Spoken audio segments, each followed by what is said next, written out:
வாழ்வில் லட்சியம் இருக்க வேண்டும், வாழ்வில் லட்சியம் இருக்க வேண்டும். எது வேண்டாலும் நீங்க அச்சீவ் பண்ண முடியும். அதற்கு வாழ்வில் லட்சியம் இருக்க வேண்டும். அந்த லட்சியத்தை அடையக்கூடிய அந்த அறிவை தேடிப்பெற வேண்டும். அதுதான் புத்தகம். கடும் உழைப்பு வேண்டும். பிரச்சனைகளை கண்டு பயப்படக்கூடாது. பிரச்சனையை தோல்வியடை செய்ய வேண்டும்.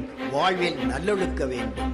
இவை இருந்தால் நாம் எல்லோரும் என்றென்றும் வெற்றிதான். நீங்கள் அவசியம் வெற்றி அடைவீர்கள்.